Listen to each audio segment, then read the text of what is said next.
Les attentats du 13 novembre 2015 en France, revendiqués par l'organisation terroriste État islamique Daesh, sont une série de fusillades et d'attaques suicides islamiques perpétrées dans la soirée à Paris et dans sa périphérie par 3 commandos distincts. On déplore 130 morts et plus de 400 blessés. Tout avait commencé dans la matinée du 13 novembre par une série d'alertes à la bombe, et notamment à l'hôtel de l'équipe d'Allemagne qui devait affronter l'équipe de France en match amical. Nous sommes le 13 novembre 2015, les terrasses des cafés sont pleines et bruyantes en cette soirée de vendredi. Tandis que la jeunesse se presse dans les quartiers de l'Est parisien en profitant de l'étonnante douceur du soir, l'équipe de France joue son match amical contre l'Allemagne. Il est 21h20. 6 attaques coordonnées en 33 minutes. Tout commence à 21h20 au Stade de France. Un bruit assourdissant.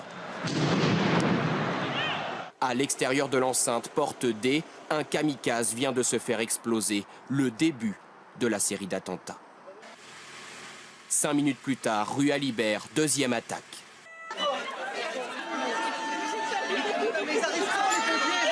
Les terrasses d'un bar et d'un restaurant, le Petit Cambodge, viennent d'être prises pour cible. 3 assaillants, selon les témoins, à bord d'une Seat noire. Ils sont armés de Kalachnikov. Ils visent les terrasses du 10e et 11e arrondissement. 21h32, rue de la Fontaine-au-Roi, un nouveau bar est mitraillé. Puis un autre, 4 minutes plus tard, à 2 km de la rue de Charonne. À chaque fois, la même Seat noire est aperçue. Les mêmes rafales entendues. Le chauffeur de ce véhicule est à quelques mètres. Ça tire, gros. Ça tire, recule. Recule, gros, ça tire. Entre-temps, au Stade de France, 21h30, une deuxième explosion. Un autre kamikaze déclenche sa bombe, cette fois porte H. Le public est retenu aux abords du stade. Je comprends parfaitement. Juste pour l'instant, on vous demandera juste de rester au niveau des escaliers, s'il vous plaît. Ouais, non, on n'a pas le droit de sortir du stade. On doit attendre par mesure de sécurité, ils veulent pas qu'on sorte. Là, on a peur, donc on aimerait rentrer chez nous assez rapidement. Je suis avec 3 enfants là, donc j'ai qu'une envie, c'est de partir vite. Les spectateurs craignent d'emprunter les transports en commun. Alors certains taxis décideront de faire des courses gratuites. Première détonation, donc on a cru que c'était un mortier, enfin un pétard, quoi. Donc comme tout supporter, on a crié de joie, on pensait pas que c'était des grenades. Et la deuxième, en fait, était juste derrière nous. On a même senti les vibrations au niveau des sièges. À Saint-Denis, les autorités sont parvenues à évacuer 80 000 personnes, avec le sentiment que le bilan ici aurait pu être beaucoup plus lourd. Versailles et directement, boum, ça a explosé devant moi. Donc tout est parti en éclats, j'ai ressenti les projectiles et tout. Je tombais, je me suis relevé. Donc voilà, ça c'est le portable qui a pris le coup, mais c'est ce qui m'a sauvé. Sinon ma tête, ça partait en éclats, quoi. Aucun doute, les attentats sont coordonnés. 21h40, une polo noire se gare devant le Bataclan. Des spectateurs assistent à un concert de rock. 1500 personnes dans la salle.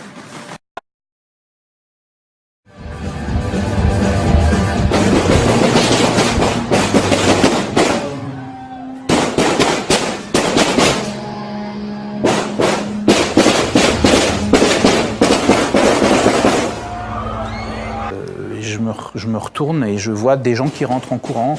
Et moi, j'ai le réflexe de me plonger au sol. Voilà. Et moi, je plonge au sol et c'est ce qui m'a sauvé parce que c'est allé très vite après. Oui. Vous entendez quoi à ce moment-là, au sol? Alors, au sol, moi, j'entends donc ces tirs qui continuent.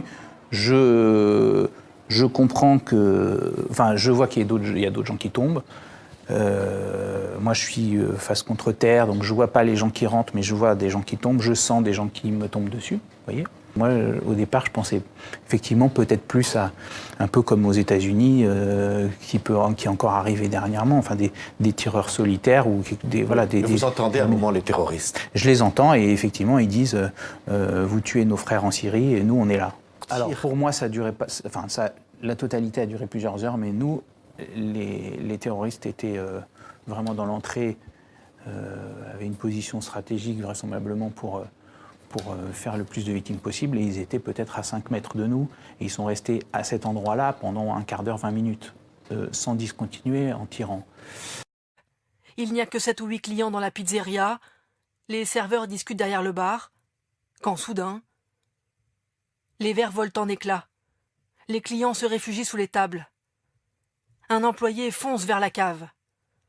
On ne l'entend pas sur ces images de vidéosurveillance, mais les tirs sont extrêmement nourris. Le tireur est en haut à gauche, armé de sa kalachnikov. Une femme assise en terrasse est blessée au bras. Elle court se réfugier derrière le bar, suivie par un homme qui se jette au sol. Le tireur se retourne et vise dans une autre direction. Accroupie derrière le bar, la serveuse réconforte la cliente blessée. D'autres clients en profitent pour s'échapper ailleurs dans la rue ou à l'étage. Dans la salle, des clients se collent contre les murs, sous les chaises, terrorisés. Puis l'homme revient, sur la terrasse. Il pointe sa kalachnikov sur 2 femmes cachées sous les tables. Est-ce que son arme s'enraye? Il ne tire pas. Miraculeusement indemne, une première femme se relève. Puis la seconde. Elle s'enfuit. La voiture du commando est juste devant la terrasse. Le tireur monte à bord et disparaît. Les 2 femmes derrière le bar rejoignent à leur tour la cave. Elles ne savent pas que c'est fini. Puis un homme entre dans le restaurant. Il prévient ceux qui se cachaient. Le voici qui remonte avec le responsable de la pizzeria. Hébété. Sidéré. Le gérant prend son téléphone. Il n'arrive pas à composer le numéro des secours.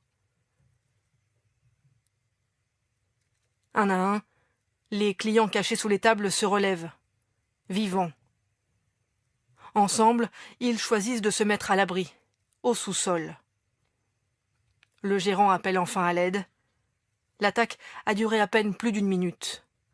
5 personnes sont mortes sur la terrasse et dans la rue.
Et je me suis retrouvé bloqué en plein milieu de mon chemin, en plein milieu de la fosse. J'ai dû m'allonger parce que les 3 terroristes étaient déjà à l'intérieur en train de tirer avec vraiment des rafales, des tirs fournis. Quand j'ai vu qu'ils commençaient à recharger leurs armes, qu'il y avait un flottement, qu'il n'y avait plus de tirs, à ce moment-là, je me suis levé et j'ai crié pour qu'un maximum de gens sortent en leur montrant que les gens venaient, sortez vite par là.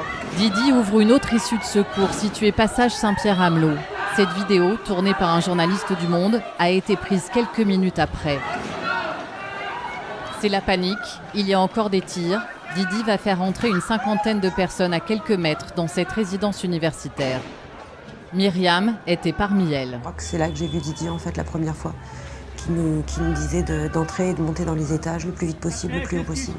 Il prend le leadership complètement. Plus c'est pas compliqué parce qu'on est tous complètement abasourdis, terrorisés, certains sont blessés, il y a du sang partout.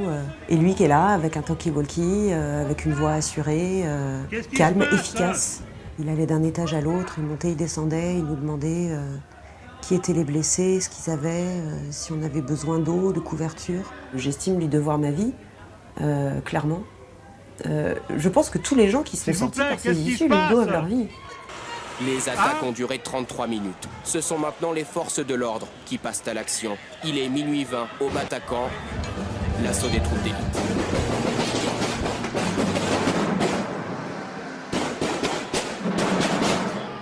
Ce passant est situé juste devant l'entrée de la salle de concert. On aperçoit 2 policiers aux aguets.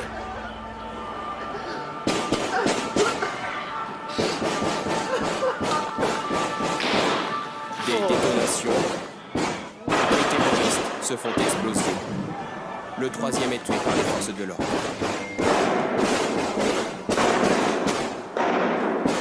La France vient de vivre la série d'attentats la plus meurtrière de son histoire.